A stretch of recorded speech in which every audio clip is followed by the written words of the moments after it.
Hi everyone. आज हम अपना पार्लियामेंट का चैप्टर कंटिन्यू करेंगे लक्ष्मीकांत की बुक से। इसमें पहले हम हाई यील्डिंग टॉपिक्स कंटिन्यू कर रहे हैं, जो भी इंपॉर्टेंट टॉपिक्स पार्लियामेंट के यूपीएससी में या किसी भी स्टेट पीसीएस में पूछे जाते हैं। तो मैं आपको पहले इंपॉर्टेंट टॉपिक्स कवर कराऊंगी इसमें, क्योंकि चैप्टर बहुत बड़ा है तो हम इसको यूनिट्स में करेंगे। ओके, सो आज का जो टॉपिक है वो है प्रिसाइडिंग ऑफिसर्स ऑफ पार्लियामेंट। इससे यू विल सी पीवाईक्यू में बहुत सारे क्वेश्चन हैं। ठीक है, तो पहली चीज़ क्या दी है यहाँ पे, each house of parliament has its own presiding officer. ठीक है, हर हाउस का एक प्रिसाइडिंग ऑफिसर होता है खुद का। यहाँ पे स्पीकर होता है एंड डिप्यूटी स्पीकर होता है लोकसभा के लिए। ठीक है, अगर आप लोकसभा की बात करो तो you will have a speaker and a deputy speaker. And chairman and deputy chairman होता है राज्यसभा के लिए। ठीक है, अगर राज्यसभा की बात करें तो चेयरमैन होगा और डिप्यूटी चेयरमैन होगा। एक पैनल ऑफ चेयरपर्सन्स लोकसभा के लिए होता है, पैनल ऑफ वाइस चेयरपर्सन हमारा राज्यसभा के लिए होता है। ठीक है, तो ये डिफरेंसेस आपको याद रखने हैं। फिर स्पीकर के बारे में देखिए, जो स्पीकर होता है ना लोकसभा का, उसका इलेक्शन और उसका टेन्योर क्या होता है।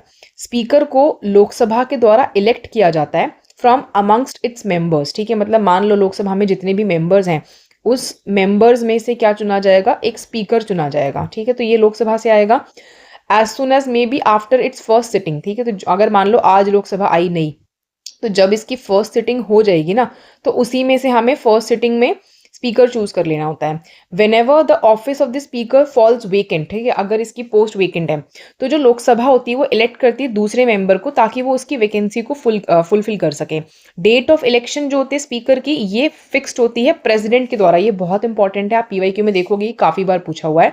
तो आपसे पूछेगा इलेक्शन की डेट कौन फिक्स करता है स्पीकर की, सो इट इज प्रेसिडेंट। ठीक है, ये पॉइंट आपको याद रखना है। नेक्स्ट देखिए, यूजुअली क्या होता है, स्पीकर ऑफिस में तब तक रहेगा जब तक लोकसभा रहती है। ठीक है, लाइफ ऑफ लोकसभा तक इसका टेन्योर होता है। However he has to vacate his office earlier in any of the following 3 cases. अगर ये 3 केसेस होते हैं तो लाइफ ऑफ लोकसभा से पहले भी इसको अपना ऑफिस वेकेट करना पड़ सकता है। तो पहली चीज देखिए, if he ceases to be a member of the Lok Sabha, अगर वो अब मेंबर नहीं है लोकसभा का तो वो स्पीकर भी नहीं रहेगा। If he resigns by writing to the deputy speaker, इसने खुद ही रिजाइन कर दिया या वो रिमूव हो गया है एक रेजोल्यूशन के द्वारा जो मेजोरिटी ने पास किया था of all the then members of Lok Sabha. ठीक है, लोकसभा मिली, इसके मेंबर्स ने मेजोरिटी से क्या करा, एक रेजोल्यूशन निकाला कि हमें रिमूव करना है स्पीकर को, तो ये हट जाएगा। ऐसा रेजोल्यूशन अगर मूव करना है तो 14 डेज का ना एडवांस नोटिस देना होता है। मतलब अगर आपने आज स्पीकर को बोला कि हटाना है तो इसको 14 डेज का एडवांस नोटिस दो, उसके 14 डेज के बाद आप इसका रिमूवल का रेजोल्यूशन ला सकते हो। देन नेक्स्ट देखिए, जब एक रेजोल्यूशन रिमूवल ऑफ स्पीकर के लिए कंसिडरेशन में होता है ना लोकसभा के पास, he can not preside at the sitting of the house. अब देखो, ये तो लोकसभा का जो स्पीकर है वो बेसिकली प्रिसाइड करेगा सिटिंग को, लेकिन जब इसका रिमूवल हमने कंसिडरेशन में डाल दिया, ठीक है, ये रिमूवल के प्रोसेस में आ गया, तो ये सिटिंग प्रिसाइड नहीं कर सकता उस टाइम पे। मतलब जायज चीज़ है ना, कि देखो क्यों ही करेगा वो, जब उसका रिमूवल चल रहा है किसी बेसिस पे ही चल रहा होगा। तो दो ही में भी प्रेजेंट वो हो सकता है। How ever he can speak and take part in the proceedings of the house at such a time and vote in the first instance। अब यहाँ पे क्या होता है, 2 तरीके की वोटिंग होती है। एक होती है फर्स्ट इंस्टांस वाली वोटिंग, एक होती है सेकंड इंस्टांस वाली वोटिंग। सेकंड इंस्टांस में क्या होता है, इसको हम कास्टिंग वोट कहते हैं। कास्टिंग वोट का मतलब होता है कि जब इक्वालिटी हो रही है ना, टाई हो रहा है, कि मान लो ये वाली पार्टी जो है वो भी यही कह रही है, मतलब ए हाउस ने भी एक चीज़ बोली, बी हाउस ने कुछ और बोला, इनके जो है क्लैश हो गया, 50-50 पे आ गया, तो इसको टाई ब्रेकर वोट कहते हैं। ठीक है, तो कास्टिंग वोट जो ये देगा ना सेकंड इंस्टांस में, वो टाई ब्रेकर वोट होता है कि ये डिसाइड करेगा फाइनली कि क्या सुना जाएगा। ठीक है, तो यहाँ पे ये स्पीक कर सकता है, टेक पार्ट कर सकता है प्रेसिडिंग्स में उस टाइम पे। वोट फर्स्ट इंस्टांस में, मतलब फर्स्ट इंस्टांस का जो वोट होगा ना इसका, वो बेसिकली एक मेंबर के तरीके से ही काउंट किया जाएगा जैसे बाकी मेंबर्स कर रहे हैं। स्पीकर वाला वोट नहीं होगा वो, दो not in the case of equality of votes. ठीक है, मतलब इक्वालिटी ऑफ वोट्स मतलब इसका जो सेकेंड इंस्टांस या जो इसका कास्टिंग वोट है वो इसके पास रिमूवल के प्रोसेस में नहीं है। अभी मैं आपको ना जब चेयरमैन बताऊंगी तो मैं बताऊंगी इनके रिमूवल प्रोसेस के टाइम पे इनकी वोटिंग पावर्स कैसे डिफर करती हैं। ठीक है, ये ध्यान रखना है आपको। नेक्स्ट देखिए, it should be noted here that when ever the Lok Sabha is dissolve the speaker does not vacate his office. अगर लोकसभा डिजॉल्व हो जाती है आज तो स्पीकर का ऑफिस डिजॉल्व नहीं होता है। ठीक है, मतलब वो वेकेट नहीं करेगा अपना ऑफिस। आपसे क्वेश्चन ऐसे आएगा प्रीलिम्स में कि आपको लिख के दिया जाएगा कि भाई लोकसभा हट गई है तो ऑटोमेटिकली स्पीकर का ऑफिस जो है वो भी हट जाएगा, तो ऐसा नहीं है, ऑटोमेटिकली डिसोल्यूशन नहीं होता है।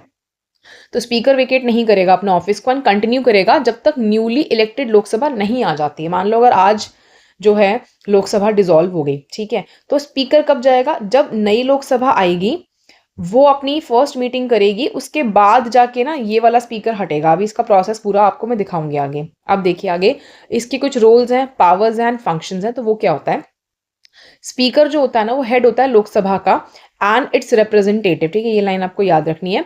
ये गार्जियन है powers and privileges of the members का एंड हाउस का एज अ होल, ठीक है। जो भी आपको पावर प्रिविलेजेस मिले हैं मेंबर को, उसका और हाउस का एज अ होल ये गार्जियन होता है और उसकी कमिटीज का।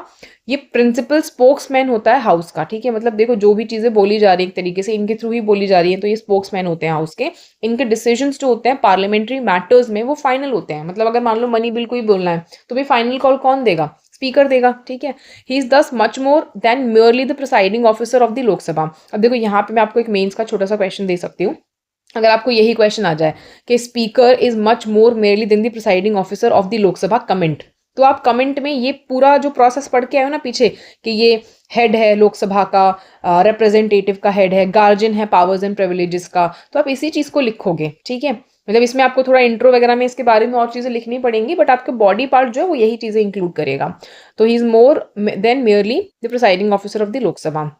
इन कैपेसिटीज में इसके पास ना बहुत vast varied and vital responsibilities होती हैं और बहुत ही ऑनर इसको मिलता है, डिग्निटी मिलती है, सुप्रीम अथॉरिटी मिलती है हाउस के अंदर, ठीक है। अब नेक्स्ट देखिए इसकी पावर्स और ड्यूटीज जो होती है ना इसको कहाँ से मिलती है? 3 सोर्सेज से मिलती हैं। फर्स्ट सोर्स है कॉन्स्टिट्यूशन ऑफ इंडिया के, कॉन्स्टिट्यूशन में इसकी पावर्स ड्यूटीज के बारे में दिया है। दूसरी चीज rules of procedure and conduct of business of Lok Sabha, ठीक है। जो भी प्रोसीजर है रूल का, किस तरीके से बिजनेस कंडक्ट होगा लोकसभा का, उसके बारे में दिया होता है। एंड तीसरी चीज है पार्लियामेंट्री कन्वेंशंस, कुछ कन्वेंशंस बने हुए हैं कि ये चीज ऐसे ही होगी, तो उससे भी इसको पावर मिलती है, ड्यूटीज मिलती हैं। इसमें बोला गया कि रेसिड्यूरी पावर्स हैं जो कि अनरिटन या अनस्पेसिफाइड है रूल्स में, वो सब कन्वेंशंस में आ गई हैं, ठीक है। अब देखिए ऑल टुगेदर इसके पास कुछ फॉलोइंग पावर्स एंड ड्यूटीज हैं जो इन्होंने यहाँ पे बताई हैं। पहली चीज देखिए, ये भी आपको अगर मैं मेंस क्वेश्चन दूं तो आ जाएगा कि पावर्स एंड ड्यूटीज लिखिए स्पीकर की, ठीक है। तो यहाँ से पॉइंट्स आपको डिराइव करने हैं इसके लिए। पहली चीज ये ऑर्डर एंड डेकोरम मेंटेन करता है हाउस में, ठीक है। यहाँ से एक पॉइंट तो मिल ही जाएगा ताकि बिजनेस जो है कंडक्ट हो सके और इसकी प्रोसीडिंग्स को ये रेगुलेट कर सके। ये इसकी प्राइमरी रिस्पॉन्सिबिलिटी होती है, सबसे पहला काम ऑर्डर एंड डेकोरम मेंटेन करने का होता है। एंड इसके पास फाइनल पावर होती है इस रिगार्ड में, ठीक है। जो भी काम करना है उसमें फाइनल पावर इसी की रहेगी। नेक्स्ट देखिए, he is the final interpreter of the provisions of the Constitution of India, rules of procedure and conduct of business of Lok Sabha and the parliamentary precedents within the house। अब ये point थोड़ा सा tricky है, मैं आपको बताती हूँ कैसे। देखो फाइनल इंटरप्रेटर है इन सब चीजों का जो यहाँ पे मेंशन है ना ABC पॉइंट, लेकिन किसके अंदर? सिर्फ हाउस के अंदर, ठीक है। ऑल ओवर बात नहीं हो रही है, सिर्फ लोकसभा में जब ये बैठा है तो ये इन चीजों को फाइनल इंटरप्रिटेशन करके देगा। कॉन्स्टिट्यूशन ऑफ इंडिया का इंटरप्रिटेशन देखो वैसे आप पढ़ते हो supreme court is the final interpreter of constitution of India, लेकिन यहाँ पे जब आप पढ़ोगे हाउस के अंदर तो फाइनल इंटरप्रिटेशन कौन करेगा? सुप्रीम कोर्ट का, सॉरी सुप्रीम कोर्ट नहीं, स्पीकर करेगा कॉन्स्टिट्यूशन ऑफ इंडिया का। देन रूल्स ऑफ प्रोसीजर का and conduct of business of Lok Sabha का, और तीसरी चीज पार्लियामेंट्री प्रेसिडेंस, ठीक है। जो भी चीज पार्लियामेंट में जिस तरीके से चल रही है उसके बारे में। नेक्स्ट पॉइंट देखिए, ही adjourns द हाउस और suspends the meeting in absence of a quorum. अब बेसिकली कोरम क्या होता है? कोरम होता है कि मिनिमम कितने मेंबर्स चाहिए एक जो सेशन हम कंडक्ट कर रहे हैं उसके लिए। जैसे कि 1/10 होता है ये हाउस की स्ट्रेंथ के हिसाब से, मान लो जितनी भी स्ट्रेंथ है उसके हिसाब से 1/10 मेंबर्स जो है ना वो प्रेजेंट होने चाहिए कि कोई प्रोसीडिंग्स जो कंडक्ट करनी है इनको वो हो सके, ठीक है। तो अगर कोरम नहीं है तो ये सस्पेंड कर सकता है मीटिंग को। Then the quorum to constitute a meeting of the house is 1/10 of the total strength of the house, ठीक है। टोटल स्ट्रेंथ जितनी भी है उसका 1/10 constitutes the quorum। फिर he does not vote in the first instance, इसके पास पहले instance की वोटिंग नहीं होती। मैंने आपको बताया ना अभी के ये कास्टिंग वोट क्रिएट करता है, ठीक है। मतलब इक्वलिटी ऑफ वोट जब होती है तब ये वोट करेगा, तो ये फर्स्ट इंस्टांस वाली वोटिंग नहीं है। एक्सेप्शन आपको भी बताया था जब इसका रिमूवल कंसिडरेशन में है तो उस टाइम पे ये फर्स्ट इंस्टांस वाली वोटिंग करता है, उस टाइम कास्टिंग वोट नहीं काम करता, ठीक है। But he can exercise a casting vote in case of a tie. Other words में ओनली व्हेन हाउस डिवाइड होगा इक्वली किसी क्वेश्चन पे स्पीकर एंटाइटल्ड होता है वोट के लिए। ऐसे वोट को कास्टिंग वोट कहा जाता है एंड इसका पर्पस होता है एक डेडलॉक को रिजॉल्व करना, ठीक है। That I have earlier told you. Next है he presides over a joint sitting of the 2 houses of parliament, ठीक है। सबसे इंपॉर्टेंट पॉइंट है, कभी भी जॉइंट सिटिंग होती है, ये आपको ना प्रेसिडेंट और इसके बीच में कंफ्यूज कर देते हैं ऑप्शन देखें। याद रखना प्रेसिडेंट नहीं प्रिसाइड करता, प्रिसाइड कौन करता है जॉइंट सिटिंग को? स्पीकर करता है। Such a sitting is summoned by the president, ठीक है, इसको सम्मन करने का काम प्रेसिडेंट करता है ताकि डेडलॉक दो हाउसेस के बीच में एक बिल पे सेटल हो सके। लेकिन प्रिसाइडिंग ऑफिसर कौन होता है? जॉइंट सिटिंग का स्पीकर होता है। देखो प्रीलिम्स के लिए जो फैक्ट्स यहाँ पे इंपॉर्टेंट है ना, I'm टेलिंग यू, जिससे कि आपको एक क्लैरिटी हो कि क्वेश्चन करते रहें कहाँ पे हमें पजल नहीं होना है, ठीक है। नेक्स्ट देखिए, he can allow a secret sitting of the house at the request of the leader of the house, ठीक है। अगर leader of the house request करता है कि हमें सीक्रेट सिटिंग करनी है तो ये अलाउ कर सकता है। जब हाउस सीक्रेट में बैठता है तो कोई भी स्ट्रेंजर वहां पे चैम्बर में मौजूद नहीं हो सकता, लॉबी में या गैलरी में भी नहीं हो सकता, except with the permission of the speaker. अगर स्पीकर परमिशन दे देता है तो ये बैठ सकते हैं, अदरवाइज नहीं। He decides whether a bill is a money bill or not and his decision on this question is final, ठीक है। ये भी इंपॉर्टेंट पॉइंट है कि मनी बिल है या नहीं, वो चीज़ पे भी यही डिसीजन लेगा, इसका क्वेश्चन फाइनल है। जब मनी बिल आप राज्यसभा में ट्रांसमिट करते हो उसके रिकमेंडेशन के लिए एंड उसको प्रेसिडेंट के सामने उसके एसेंट के लिए रखा जाता है तो स्पीकर एंडोर्स करता है बिल पे अपना सर्टिफिकेट कि ये मनी बिल है, मतलब बताने का काम यही करेगा कि देखो जो बिल मैंने आपको दिया है वो एक मनी बिल है। नेक्स्ट है, he decides the questions of disqualification of a member of लोक सभा। देखो ये भी बहुत इंपॉर्टेंट है। अभी आपने देखा होगा न्यूज़ में ना एंटी डिफेक्शन जो है अर्लियर, मतलब एक साल पहले बहुत रहा था कि बहुत सारे मेंबर्स का एंटी डिफेक्शन हो रहा था, तो उसके रिगार्डिंग जो पावर्स होती हैं वो भी स्पीकर के पास होती हैं। ये डिसाइड करता है कि जो भी अगर डिस्क्वालिफिकेशन का क्वेश्चन सामने आया किसी मेंबर ऑफ लोकसभा का, अगर वो डिफेक्शन के ग्राउंड पे अराइज हुआ है under the provisions of 10th schedule, ठीक है। तो अगर आपसे पूछा जाएगा वहां पे ना आपको कंफ्यूज करने के लिए प्रेसिडेंट, गवर्नर, ठीक है, या फिर लीडर ऑफ लोकसभा या लीडर ऑफ राज्यसभा जिस भी हाउस का मेंबर है, या सुप्रीम कोर्ट जज, ये सब चीजें आपको लिख दी जाएंगी कंफ्यूज करने के लिए। 1992 में जो सुप्रीम कोर्ट था उसने ये डिसीजन रूल किया था कि स्पीकर जो है इस रिगार्ड में वो सब्जेक्ट टू जुडिशियल रिव्यू है, मतलब कि अगर स्पीकर जो है डिस्क्वालिफिकेशन पे कोई डिसीजन ले रहा है तो इस चीज़ पे जुडिशियल रिव्यू लागू होगा, ठीक है। ऐसा नहीं है कि नहीं लागू होगा, पहले ये चीज़ होती थी कि नहीं लागू होता था बट अब होता है। He act as the ex officio chairman of the Indian parliamentary group, ठीक है। तो जो आईपीजी होता है आपका उसका एक्स ऑफिशियो चेयरमैन भी यही होता है।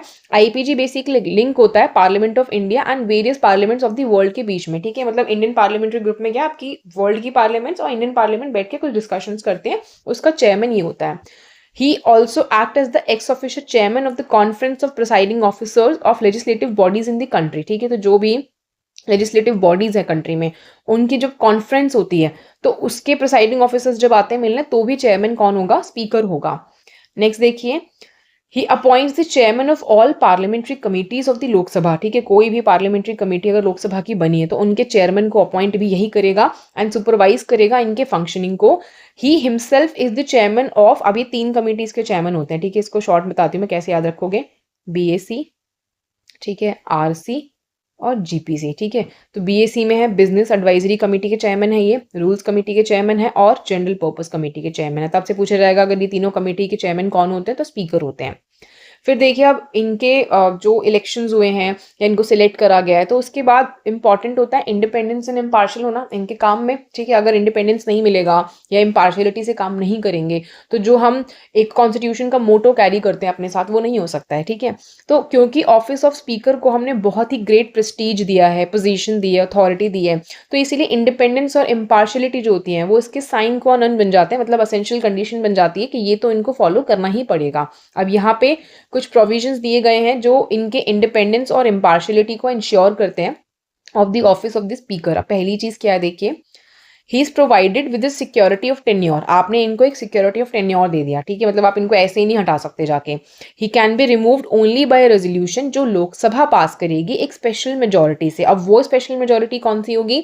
जिसमें मेजोरिटी होगी of all the then members of the house and not by an ordinary majority, जिसमें मेजोरिटी होती है of the members present in voting. मतलब अगर मान लो आज 300 मेंबर प्रेजेंट है, अब उसकी मेजोरिटी अगर कंसीडर करते हो तो वो ऑर्डिनरी मेजोरिटी है कि भाई इतने प्रेजेंट इन वोटिंग थे। लेकिन अगर मैंने कहा टोटल 500 मेंबर्स हैं और उनकी मेजोरिटी में से आप मेजोरिटी काउंट करते हो तो वो स्पेशल मेजोरिटी होती है, ठीक है। तो आप स्पेशल मेजोरिटी से इनको हटा सकते हो, ऐसे नहीं हटा सकते रेजोल्यूशन पास करने के लिए। This motion of removal can be considered and discussed only when it has the support of at least 50 members. अगर इस मोशन को ना, अगर रिमूवल का मोशन आया है उसको कम से कम कंसीडर और डिस्कस करा गया है, सपोर्ट करा गया है कम से कम 50 मेंबर्स के द्वारा, तो ही आप इसको आगे बढ़ाते हो। नेक्स्ट है, इनकी सैलरी और अलाउंसेस जो होते हैं वो पार्लियामेंट फिक्स करती है।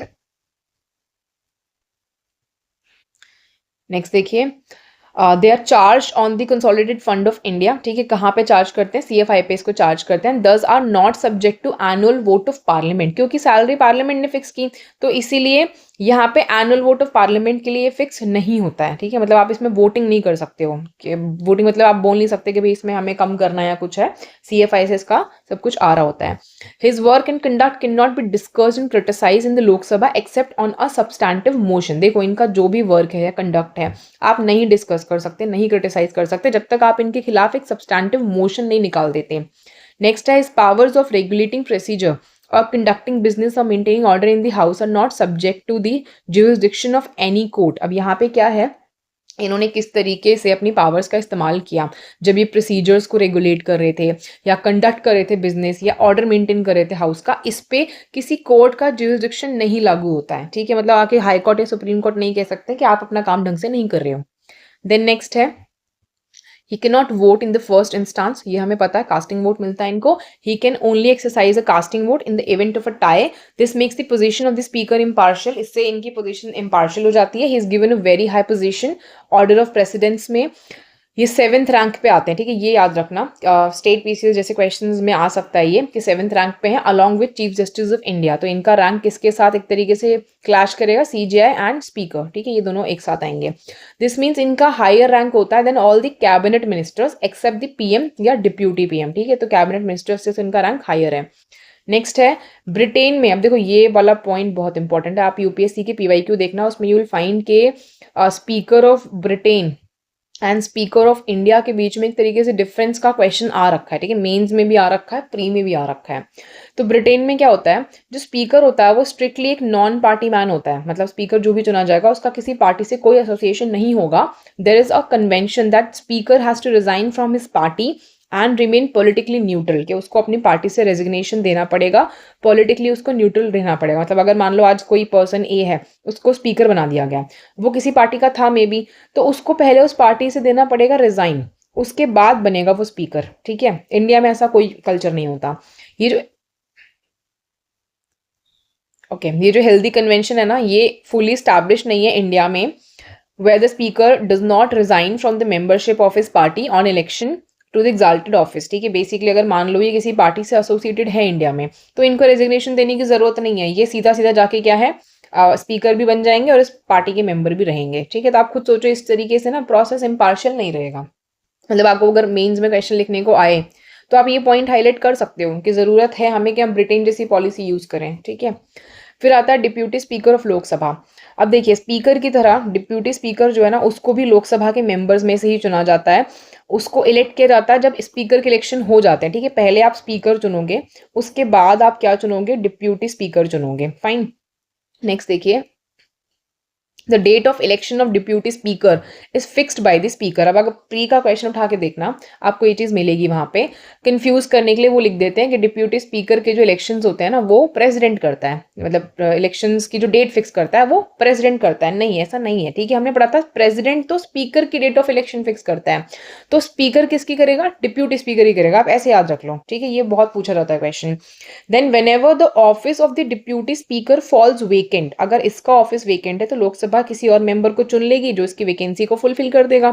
नेक्स्ट है स्पीकर की तरह डिप्यूटी स्पीकर भी ऑफिस में रहता है जब तक लाइफ ऑफ लोकसभा रहती है, और ये भी 3 केसेस में ही क्या करेगा, अपने ऑफिस को अर्लियर वेकेट करेगा। सेम पॉइंट्स हैं, अगर वो मेंबर नहीं रहता लोकसभा का, अगर उसने अपना रेजिग्नेशन स्पीकर को दे दिया। अब देखो मैं आपको एक चीज दिखाती हूँ यहाँ पे, यू विल फाइंड इट ना कि क्या यहाँ पे सिमिलैरिटी है, जस्ट सेकेंड है, ओके देखो यहाँ पे स्पीकर के रिमूवल या रेजिग्नेशन की बात करते हैं, तो रेजिग्नेशन में दिया था कि डिप्यूटी स्पीकर को ये रिजाइन करता है, ठीक है। अब यहाँ पे आप देखो डिप्यूटी स्पीकर के केस में हियर इट इज, यहाँ पे दिया है कि ये स्पीकर को लिख करके रिजाइन करता है। अब यहाँ पे भी उनको कंफ्यूज करना होगा ना, तो वो डिप्यूटी स्पीकर में तो स्पीकर ही लिख के देगा, स्पीकर में आपको लिख के दे देगा कि ये प्रेसिडेंट को अपना रेजिग्नेशन देता है। आपको लगेगा कभी ठीक है हाँ कि प्रेसिडेंट इसकी डेट ऑफ इलेक्शन फिक्स कर रहा था तो क्या पता प्रेसिडेंट को रिजाइन करता हूँ, नहीं, ठीक है, ये चीज सरासर गलत है, ये नहीं याद करनी। क्या याद रखना है कि स्पीकर और डिप्यूटी स्पीकर एक दूसरे को ही अपना रेजिग्नेशन दे सकते हैं, ठीक है, ऐसे याद रख लो तो आपसे गलती नहीं होगी, क्योंकि ये पॉइंट ये बहुत मिस्टेकनली आपको दिया जाता है एग्जाम में, ठीक है। तो resigns by writing to the speaker, he is removed by resolution passed by a majority of all the then members of the Lok Sabha। वही सेम चीज़ है कि अगर रेजोल्यूशन रिमूवल का निकालना है तो जो all the then members हैं स्पेशल मेजोरिटी से वो निकाल देंगे। Such a resolution can be moved only after giving 14 days advance notice। तो इसमें भी वही है कि आपको रेजोल्यूशन मूव करना है, आप 14 डेज का एडवांस नोटिस देंगे। डिप्यूटी स्पीकर परफॉर्म करता है ड्यूटीज स्पीकर के ऑफिस की जब वो वेकेंट होता है। ठीक है, मान लो स्पीकर आज ऑफिस में नहीं है, स्पीकर का ऑफिस वेकेंट है, तो इसकी ड्यूटीज कौन करेगा? डिप्यूटी स्पीकर करेगा। Fine. He also acts as speaker when the latter is absent from the sitting of the house। अगर speaker sitting of the house से absent है तो भी deputy speaker उसका काम करेगा। In both the cases he assumes all the powers of the speaker। ठीक है, दोनों केसेस में क्या होगा? स्पीकर की सारी पावर्स किसके पास आ जाएगी? डिप्यूटी स्पीकर के पास आ जाएगी। Next is he also presides over the joint sitting of both the houses of parliament in case the speaker is absent from such a sitting. तो डिप्यूटी स्पीकर जॉइंट सिटिंग को कब preside कर सकता है? जब speaker जो है absent है सिटिंग से। ठीक है, ये केसेस याद रखने हैं आपको। Then next is it should be noted here कि जो डिप्यूटी स्पीकर है ना वो सबॉर्डिनेट नहीं होता स्पीकर से। ठीक है, ये पॉइंट बहुत इंपॉर्टेंट है। ये डायरेक्टली रिस्पॉन्सिबल होता है टू दी हाउस, कोई सबॉर्डिनेशन पावर्स नहीं है यहाँ पे। Next is deputy speaker has one special privilege that is whenever he is appointed as a member of parliamentary committee. ठीक है, अगर आपने इसको किसी पार्लियामेंट्री कमेटी का मेंबर चुन लिया तो ये ऑटोमेटिकली उसका चेयरमैन बन जाएगा। ये इंपॉर्टेंट पावर है। ठीक है, ये आपको कंफ्यूज कर देगा यहाँ पे ना डिप्यूटी स्पीकर की जगह स्पीकर लिख करके। आपको पता है स्पीकर 3 कमिटीज को चेयर कर रहा है। ठीक है, जीपीसी, आरसी और बीएसी। ठीक है, तो ये पॉइंट से कंफ्यूज नहीं होना। Next is like the speaker the deputy speaker while presiding over the house cannot vote in the first instance। तो इसकी भी वोटिंग पावर सेम है एकदम। he can only exercise a casting vote जब tie होता है।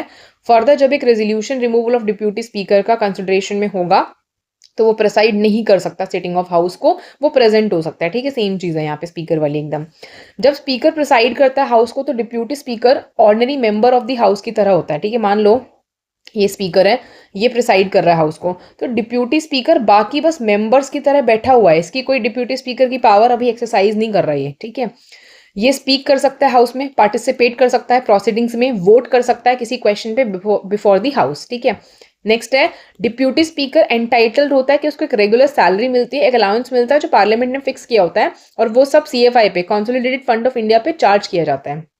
नेक्स्ट है up to the 10th Lok Sabha speaker और डिप्यूटी स्पीकर यूजुअली दोनों ना रूलिंग पार्टी से होते थे, लेकिन क्या किया गया 11th लोकसभा से यहाँ पे एक कंसेंसस बिल्ड हुआ कि जो स्पीकर है ना वो रूलिंग पार्टी से या रूलिंग अलायंस से आएगा, एंड जो डिप्यूटी स्पीकर की पोस्ट है वो ऑपोजिशन पार्टी को जाएगी। ठीक है, ये चीज़ आपको याद रखनी है कि अभी ये एक तरीके से कंसेंसस बन गया इस चीज़ पे कि ऐसे हम करेंगे इस चीज़ को। नेक्स्ट देखिए, speaker and deputy speaker while assuming their offices do not make and subscribe any separate oath और अफर्मेशन। अच्छा, अब देखो यहाँ पे इन्होंने बोल तो दिया कि अगर स्पीकर है या डिप्यूटी स्पीकर है, जब वो अपना ऑफिस अज्यूम करता है तो उसको अलग से कोई ओथ या अफर्मेशन लेने की जरूरत नहीं है। आप बता सकते हो क्यों नहीं है? अच्छा, I will simplify this for you. देखो, ये ऑलरेडी मेंबर है ना लोकसभा के, ठीक है, तभी तो ये स्पीकर या डिप्यूटी स्पीकर बने हैं। अब जब ये मेंबर बने होंगे तो उस टाइम इन्होंने मेंबर ऑफ पार्लियामेंट वाली ओथ ली होगी ना, तो ओथ तो ऑलरेडी ले ही रखी है, तो स्पीकर के लिए अलग से कोई ओथ या डिप्यूटी स्पीकर के लिए कोई ओथ लेने की जरूरत इनको नहीं है। ठीक है, यही रीजन है। आपको ये भी ना कंफ्यूज करने के लिए वहां पे लिख देगा कि स्पीकर है तो वो ओथ लेगा स्पीकर की, नहीं। ठीक है, लॉजिक लगाओ, नहीं है जरूरत। नेक्स्ट देखो, institutions of speaker and deputy speaker जो ओरिजिनेट हुए हैं इंडिया में 1921 में। ठीक है, तो इनके जो इंस्टीट्यूशंस थे वो 21 में आए थे under the provisions of the government of India act. ठीक है, तो उस टाइम ना 1919 का जो गवर्नमेंट ऑफ इंडिया एक्ट था उसके चलते 21 में इनका ऑफिस आया था, जिसको हम मॉन्टेगो चेम्सफोर्ड रिफॉर्म कहते हैं। उस टाइम पे क्या था, स्पीकर और डिप्यूटी स्पीकर को प्रेसिडेंट, मतलब स्पीकर को आप प्रेसिडेंट कहते थे, डिप्यूटी स्पीकर को आप डिप्यूटी प्रेसिडेंट कहते थे, एंड सेम नॉमेनक्लेचर 1947 तक चला। और 1921 से पहले जो गवर्नर जनरल थे इंडिया के, वो मीटिंग्स जो है सेंट्रल लेजिस्लेटिव काउंसिल की उसको प्रिसाइड करते हैं। ठीक है, तो before 1921 governor general of India meetings preside करते थे सेंट्रल लेजिस्लेटिव काउंसिल की। 1921 में क्या हुआ, फ्रेडरिक वाइट एंड सचिंदानंद सिन्हा जो थे, इनको गवर्नर जनरल ऑफ इंडिया बनाया गया था, मतलब सॉरी अपॉइंट किया गया था by the governor general of India. ठीक है, sorry I mistakenly use the wrong words, I repeat again. Frederick White and Sachchidanand Sinha जो थे, इनको गवर्नर जनरल ऑफ इंडिया ने अपॉइंट किया एज द फर्स्ट स्पीकर। तो पहले स्पीकर कौन थे, Frederick White, and first deputy speaker कौन थे? सचिदानंद सिन्हा। ठीक है, तो ये देखो अभी यूपीएससी ऐसे क्वेश्चंस भी पूछने लग गई है कि कौन फर्स्ट पर्सन था किस चीज़ का, और स्टेट तो पूछता ही है, तो आप ये चीज़ पे भी ध्यान रखना। ठीक है, Frederick White first speaker, Sachchidanand Sinha first deputy speaker थे। कौन से ईयर में? 1921 की बात हो रही है यहाँ पे। ठीक है, of the central legislative assembly. 1925 में क्या हुआ? वित्तल भाई जे पटेल जो हैं ये first Indian and first elected speaker बने सेंट्रल लेजिस्लेटिव असेंबली के। ठीक है, तो ये वाला पॉइंट इसलिए इंपॉर्टेंट है कि ये पहले इंडियन और पहले इलेक्टेड पर्सन थे जिनको सेंट्रल लेजिस्लेटिव असेंबली का स्पीकर बनाया गया था। फिर गवर्नमेंट ऑफ इंडिया एक्ट 1935 आया, इसने नॉमेनक्लेचर को चेंज कर दिया। ठीक है, कि प्रेसिडेंट डिप्यूटी प्रेसिडेंट जो थे अब उनको हम क्या कहेंगे? स्पीकर और डिप्यूटी स्पीकर कहेंगे। हाउएवर जो ओल्ड नॉमेनक्लेचर था वो 1947 तक चला, as the federal part of 1935 का जो एक्ट है वो इम्प्लीमेंट नहीं हुआ था, तो इनकी नॉमेनक्लेचर ना हमने सेम चलाए थे जो पहले चल रहे थे। Next was G.V. Mavlankar and Anant Sayanam Iyengar had the distinction of being the first speaker and first deputy speaker respectively of the Lok Sabha। ठीक है, तो आपको ध्यान रखना है कि जो जीवी मवलांकर थे हमारे और अयंगर जो थे, मतलब Mavalankar was the first speaker, Ayyangar was the first deputy speaker Lok Sabha के। ठीक है, ये आपको याद रखना है।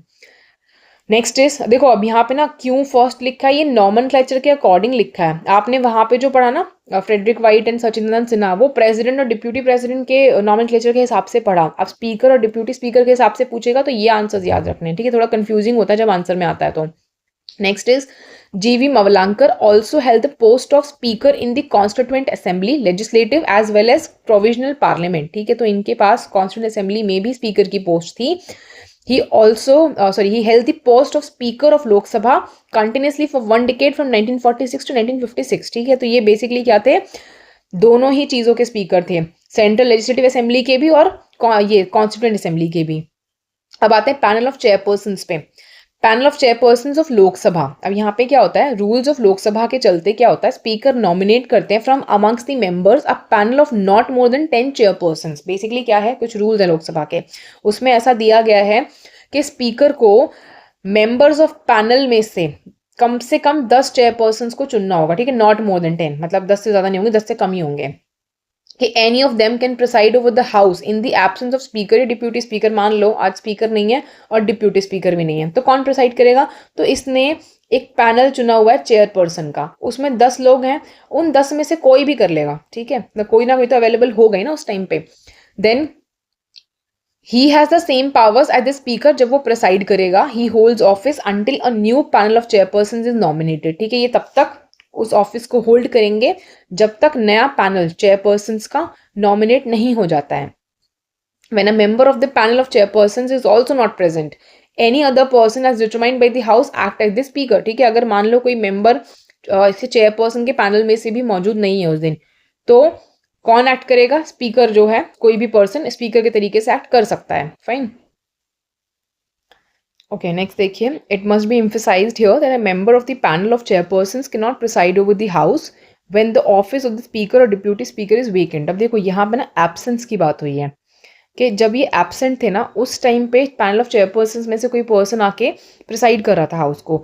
लेकिन अगर इनकी पोस्ट वेकेंट है तो कोई भी मेंबर ऑफ पैनल जो है चेयरपर्सन्स का, वो प्रिसाइड नहीं करेगा हाउस को। ठीक है, इस टाइम पे क्या होगा? स्पीकर की ड्यूटीज परफॉर्म की जाएंगी उस मेंबर के द्वारा of the house as the president में अपॉइंट फॉर द पर्पस। ठीक है, अगर वैकेंसी क्रिएट हुई है तो वैकेंसी के केस में क्या होगा? प्रेसिडेंट वुड डिसाइड कि कौन जो है अपॉइंट किया जाएगा इस पर्पस के लिए।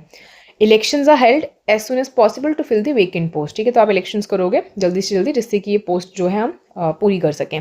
फिर आते हैं स्पीकर प्रो टेम। अब ये भी बहुत इंपॉर्टेंट है, प्री में इस पर भी बहुत क्वेश्चन आते हैं। ठीक है, देखो कॉन्स्टिट्यूशन में जैसे प्रोवाइड किया गया है कि जो स्पीकर होता है लास्ट लोकसभा का, वो अपना ऑफिस वेकेट करता है immediately before the first sitting या first meeting of the newly elected Lok Sabha. ठीक है, मैंने आपको बताया था अभी ऊपर जब हम पढ़ रहे थे कि जिस दिन लोकसभा डिसॉल्व हुई उसी दिन नहीं आपका मतलब स्पीकर जो अपना ऑफिस छोड़ करके चला जाएगा। ठीक है, he will wait as per the constitution के स्पीकर जो है लास्ट लोकसभा का अपना ऑफिस तब वेकेट करेगा जब पहली सिटिंग या पहली मीटिंग न्यूली इलेक्टेड लोकसभा की हो जाएगी। मान लो आज न्यू लोकसभा आई, ठीक है, इसकी पहली मीटिंग हुई आज, इस पहली मीटिंग के जस्ट पहले, ठीक है, बिफोर द फर्स्ट मीटिंग, उसी से इमीडिएटली पहले ही अपना ऑफिस वेकेट कर देगा। अब क्यों करेगा, यहाँ पे रीजन देखते हैं।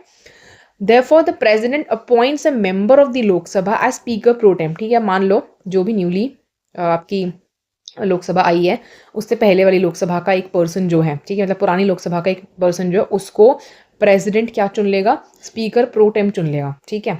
उसके बाद क्या होगा, यूजुअली जो सीनियर मोस्ट मेंबर होता है वो हम इस चीज़ के लिए इलेक्ट करते हैं। President himself administers oath to the speaker pro tem, ठीक है, इसको स्पीकर प्रो टेम की ओथ दी जाती है। ये एक्चुअली एक मिनट मैंने आपको ना ओल्ड वाला लोकसभा बोला, ये याद रखना न्यू लोकसभा में से है स्पीकर प्रोटेम जो आ रहा है कि प्रेसिडेंट ने स्पीकर प्रोटेम न्यू लोकसभा से चुन लिया है। यूजुअली सीनियर मोस्ट मेंबर को चुना जाएगा, इनको ओथ दिलवाई जाएगी। अब देखो ये चीज़ ध्यान रखना, स्पीकर ओथ नहीं ले रहा था, लेकिन स्पीकर प्रोटेम जो होता है ना वो ओथ ले रहा होता है। क्यों, क्योंकि अभी वो मेंबर ऑफ पार्लियामेंट बना नहीं है, वो बाकी मेंबर्स को ओथ दिलवाने में हेल्प करेगा, इसलिए पहले स्पीकर प्रोटेम को ओथ दिलवाई जाती है। क्योंकि अभी इतने सारे मेंबर्स होंगे लोकसभा में, सारे मेंबर्स के लिए प्रेसिडेंट अवेलेबल नहीं हो सकता, ठीक है। तो स्पीकर प्रो टेम के पास कुछ पावर्स हैं, मतलब उसके पास सारी पावर्स होती हैं स्पीकर की। He presides over the first sitting of the newly elected Lok Sabha. अब जो आज न्यू लोकसभा आई है उसकी मीटिंग को प्रिसाइड कौन करेगा, हमारा स्पीकर प्रो टेम करेगा, ठीक है। इसकी मेन ड्यूटी होती है कि ये एडमिनिस्टर कराएगा ओथ न्यू मेंबर्स को। He also enables the house कि वो न्यू स्पीकर को इलेक्ट करेगा, ठीक है, दो काम कर रहा है, ओथ और न्यू स्पीकर जो है उसको लाने में हेल्प करेगा। जब न्यू स्पीकर इलेक्ट हो जाएगा हाउस के द्वारा तो जो ऑफिस है स्पीकर प्रो टेम का ceases to exist, hence this office is a temporary office जो कुछ ही दिनों के लिए एग्जिस्ट करता है, ठीक है। अब आप सोच रहे होंगे यहाँ पे कि जो पुराना स्पीकर था वो यहाँ पे क्या कर रहा था, उसका तो कोई रोल ही नहीं आया। बेसिकली क्या, आप स्पीकर की पोस्ट ना ऐसे वेकेंट करके नहीं छोड़ सकते। मतलब मान लो अगर न्यू और ओल्ड लोकसभा के आने के बीच में जो टाइम गैप है उसमें ना स्पीकर ना हो, ऐसा हो नहीं सकता, ठीक है, कॉन्स्टिट्यूशन के हिसाब से। तो हमने क्या करा, ओल्ड वाली चली गई तो तब तक स्पीकर रहा, और जैसे ही नई वाली आई और उसका स्पीकर प्रोटेम आ गया उससे जस्ट पहले और उसकी फर्स्ट सिटिंग से पहले हमारा पुराना स्पीकर चला जाएगा, ठीक है। और स्पीकर प्रोटेम क्या करेगा, ओथ कराएगा और बाकी जो है आपके क्या कहते हैं स्पीकर को सिलेक्ट करने में, नए स्पीकर को सिलेक्ट करने में हेल्प करेगा, ठीक है। अब आते हैं हम राज्यसभा के चेयरमैन पे, ठीक है। यहाँ तक हमने स्पीकर डिप्यूटी स्पीकर पूरा कंप्लीट कर लिया है। अब आप ये चीज़ है ना चेयरमैन ऑफ राज्यसभा से थोड़ा सा डिस्टिंग्विश करने की कोशिश करना कि इनमें फ़र्क क्या है दोनों के पावर्स में, ठीक है। पहली चीज़ देखो, presiding officer of Rajya Sabha is known as the chairman, ठीक है। वहाँ पे स्पीकर कहला रहा था लोकसभा के केस में, यहाँ पे राज्यसभा के केस में हम उसको चेयरमैन कहते हैं। Vice president of India is the x official chairman of Rajya Sabha. अब ये चीज़ बहुत इंपॉर्टेंट है कि हमारे जो वाइस प्रेसिडेंट होते हैं वही राज्यसभा के एक्स ऑफिशियल चेयरमैन होते हैं, ठीक है। नेक्स्ट देखिए, during any period when the vice president acts as the president और discharges the functions of the president, he does not perform duty of the office of chairman of the Rajya Sabha. जिस time पे आपके vice president का काम कर रहे हैं उस टाइम पे वो चेयरमैन की ड्यूटी परफॉर्म नहीं कर सकते, ठीक है। चेयरमैन जो होता है राज्यसभा का, अगर आपको उसको रिमूव करना है ऑफिस से तो वो तभी कर सकते हो from the office of vice president, ठीक है। मतलब अगर आपको चेयरमैन ऑफ राज्यसभा को हटाना है तो आपको वाइस प्रेसिडेंट को हटाना पड़ेगा। ऐसा कुछ अलग से चेयरमैन ऑफ राज्यसभा का रिमूवल हमारे पास नहीं है अवेलेबल। हमारे पास रिमूवल किसका अवेलेबल है, वाइस प्रेसिडेंट का, ठीक है। यहाँ पे ना आपको कंफ्यूज करने के लिए अगर यूपीएससी को स्टेटमेंट देना तो वो लिख देंगे कि भाई रिमूवल जो है आपके चेयरमैन ऑफ राज्यसभा का वो इतनी मेजोरिटी से होता है, तो गलत है ना। रिमूवल ऑफ चेयरपर्सन थोड़ी पढ़ के आए हो आप, चेयरपर्सन ऑफ राज्यसभा का नहीं पढ़ा आपने किसका पढ़ा है, वाइस प्रेसिडेंट का पढ़ा है। अगर वो लिखेंगे कि चेयरमैन जो है राज्यसभा का उसको हटाना है तो वाइस प्रेसिडेंट का रिमूवल प्रोसेस फॉलो करना होगा, दैट्स करेक्ट, ठीक है। ये थोड़ा सा ध्यान रखना वर्ड्स पे। एज अ प्रिसाइडिंग ऑफिसर जो पावर्स एंड फंक्शंस होते हैं चेयरमैन के in the Rajya Sabha are similar to those of the speaker in the Lok Sabha, ठीक है। इसके पास जो पावर्स एंड फंक्शंस हैं प्रिसाइडिंग ऑफिसर के वो सेम है जो स्पीकर के पास थे, राइट।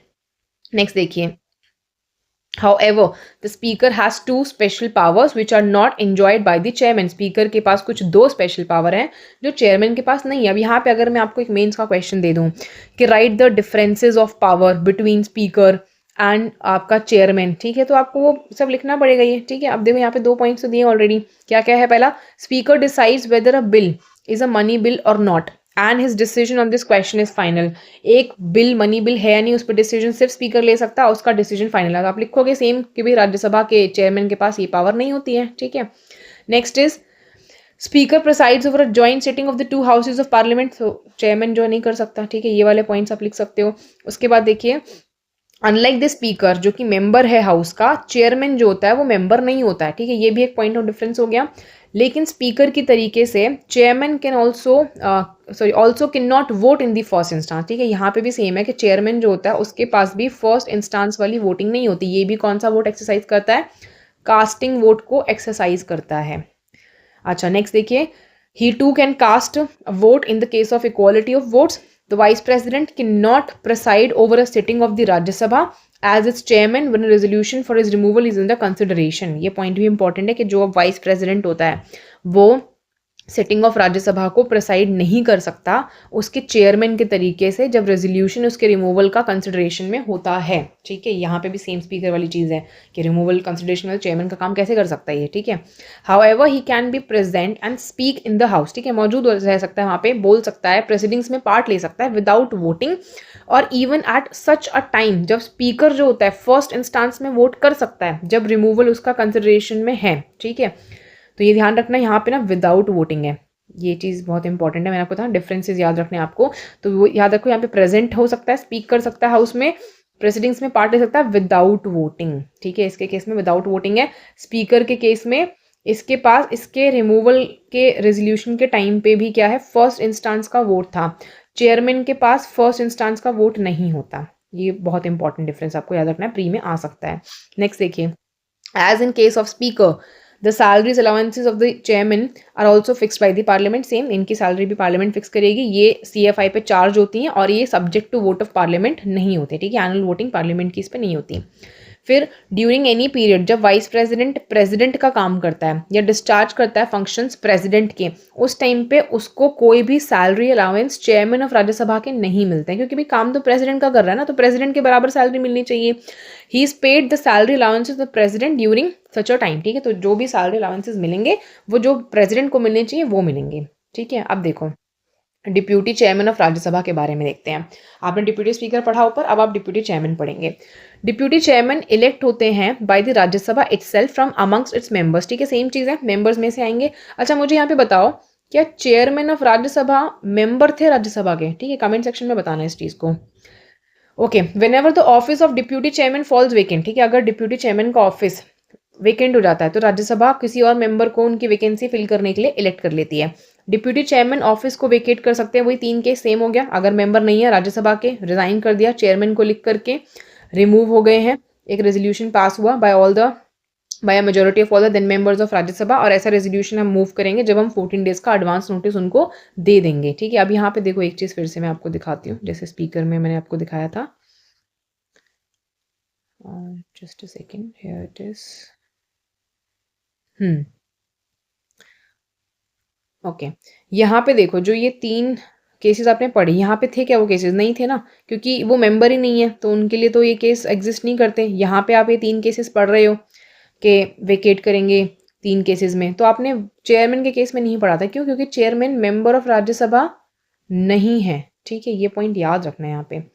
अच्छा, क्योंकि यहाँ पे इन्होंने बोला है कि ये चेयरमैन को रिजाइन कर सकते हैं, वहाँ पे तुमने ना स्पीकर की तरह कंफ्यूज करके लिख देगा कि भाई चेयरमैन और डिप्यूटी चेयरमैन जो होते हैं वो एक दूसरे को रिजाइन कर सकते हैं, नहीं कर सकते। ठीक है, सिर्फ डिप्यूटी चेयरमैन को रेजिग्नेशन दे सकता है। फिर वही सेम रेजोल्यूशन वाली चीज़, 14 डेज एडवांस नोटिस। अब देखो आगे, डिप्यूटी चेयरमैन परफॉर्म करते हैं ड्यूटी एक चेयरमैन के ऑफिस की जब उनका ऑफिस वेकेंट होता है और जब वाइस प्रेसिडेंट का काम करता है या डिस्चार्ज करता है फंक्शंस प्रेसिडेंट के।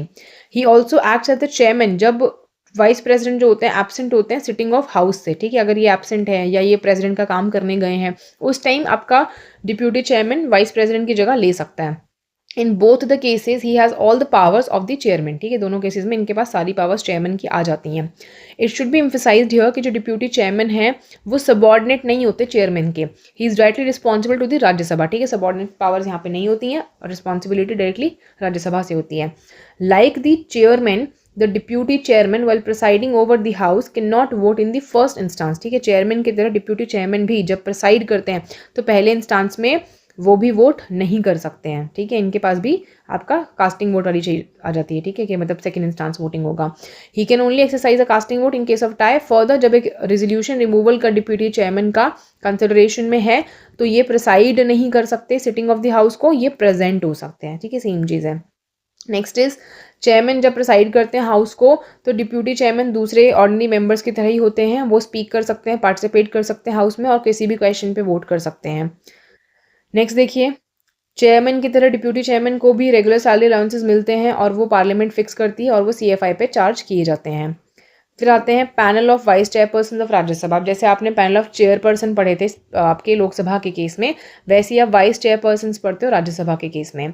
रूल्स ऑफ राज्यसभा के चलते क्या है, चेयरमैन नॉमिनेट करता है फ्रॉम अमंग्स द मेंबर्स। एक पैनल होते हैं वाइस चेयरपर्सन के, और any one of them can preside over the house in the absence of chairman of the or the deputy chairman। ठीक है, मतलब अगर आपका चेयरमैन डिप्यूटी चेयरमैन दोनों ही एब्सेंट है तो आपके पैनल ऑफ वाइस चेयरपर्सन में से कोई भी एक पर्सन आके हाउस के प्रिसाइड कर सकता है। He has the same powers as the chairman when so presiding, और ये ऑफिस होल्ड करते हैं until a new panel of chairperson is nominated. ठीक है, तब तक ये ऑफिस होल्ड करते हैं। When a member of the panel of vice chairpersons is also not present, तो कोई भी मेंबर जो हाउस डिटरमाइन करेगा वो चेयरमैन का काम कर सकता है। ठीक है, अब यहाँ पे एम्फेसाइज करने वाली चीज़ ये है कि जो मेंबर होते हैं ना पैनल ऑफ वाइस चेयरपर्सन्स के, वो हाउस को उस टाइम पे प्रिसाइड नहीं कर सकते जब चेयरमैन या डिप्यूटी चेयरमैन वेकेंट है उनकी पोस्ट। ठीक है, मतलब एब्सेंस में कर सकते हैं, वैकेंसी ऑफ पोस्ट में नहीं कर सकते। ड्यूरिंग सच टाइम चेयरमैन की जो ड्यूटीज़ होती हैं वो परफॉर्म की जाती हैं by such member of the house as the president में अपॉइंट फॉर द पर्पस। ठीक है, यहाँ पे भी सेम है कि प्रेसिडेंट अपॉइंट करेंगे उस टाइम पे कि कौन जो है ये ड्यूटीज़ पूरी करेगा। इलेक्शंस जल्द से जल्द किए जाएंगे उस वेकेंट पोस्ट को फुलफिल करने के लिए। फिर यहाँ पे एक और टॉपिक है वो देख लीजिए, secretariat of parliament. Her house जो होता है ना पार्लियामेंट का, उसके पास एक सेपरेट सेक्रेटेरियल स्टाफ होता है अपना खुद का। दो यहाँ पे कुछ पोस्ट हो सकती हैं जो दोनों हाउसेस के लिए कॉमन होंगी।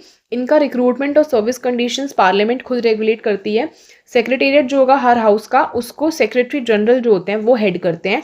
ये परमानेंट ऑफिसर होते हैं, इनको प्रिसाइडिंग ऑफिसर जो है हाउस के वो अपॉइंट करते हैं।